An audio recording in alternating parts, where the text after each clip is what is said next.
Hello guys, स्वागत है आप सभी का हमारे यूट्यूब चैनल एसके गुरु पर। तो आज हम बात करने वाले हैं एक केमिस्ट्री के बहुत ही इम्पोर्टेंट टॉपिक पर, जो कि बोर्ड एग्ज़ाम के लिए बहुत ही महत्वपूर्ण है। तो वो क्वेश्चन क्या है कि शून्य कोट की अभिक्रिया के लिए वेग स्थिरांक का व्यंजक।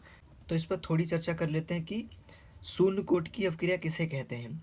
तो शून्य कोट की अभिक्रिया मतलब वह अभिक्रिया जिसमें अभिक्रिया की दर मतलब dx/dt है ना। और अभिक्रिया की दर जो है वो अभिकारक, और अभिकारक मतलब ए, ये देखो दे रखा है कि नहीं दे रखा है, ए अभिकारक है कि नहीं है, की सांद्रता, और सांद्रता बोले तो ये ब्रैकेट की शून्य घात मतलब ये है ना, के अनुक्रमानुपाती ये वाला। ठीक है, तो इसकी परिभाषा कैसे बनाएंगे कि वह अभिक्रिया जिसमें अभिक्रिया की दर अभिकारक की सांद्रता की शून्य घात के अनुक्रमानुपाती होती है, या दूसरे तरीका से कह लें कि वह अभिक्रिया जिसकी दर अभिकारकों की सांद्रता पर निर्भर नहीं करती है, शून्य कोट की अभिक्रिया कहलाती है।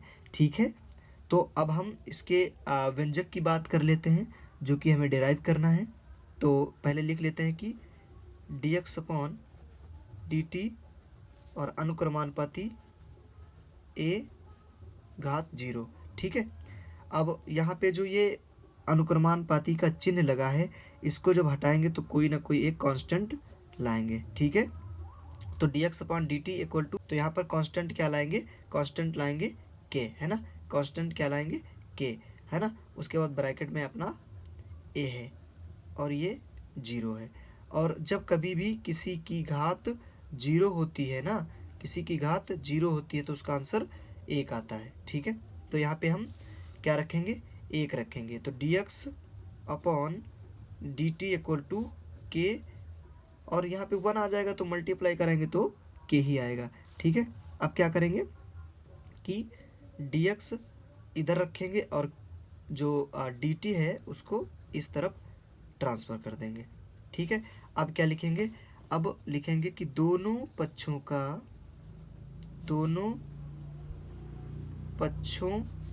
का समाकलन करने पर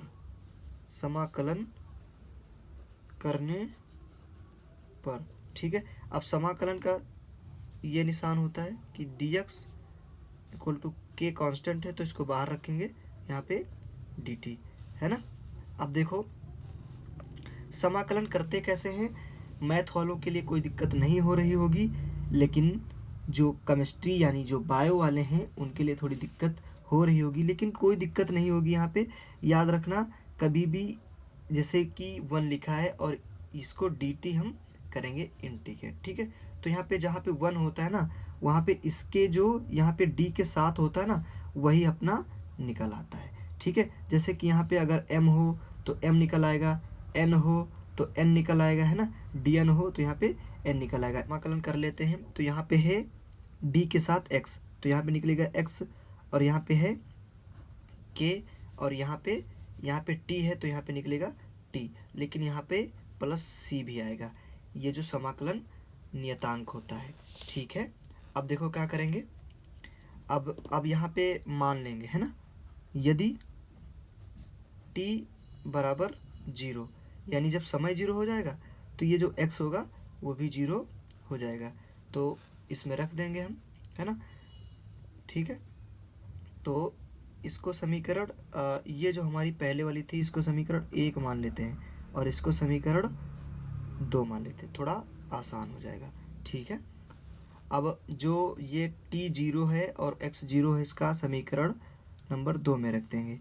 तो यहाँ पे x की जगह 0 रखेंगे और k और t की जगह 0 रखेंगे और प्लस c, है ना, तो सब कुछ 0 आ जाएगा, है ना, तो 0 बराबर c। अब ये जो c का मान है वो समीकरण सेकंड में ही रख देंगे। ठीक है, तो सेकंड में रखेंगे तो x equal to k t plus c की जगह पर 0।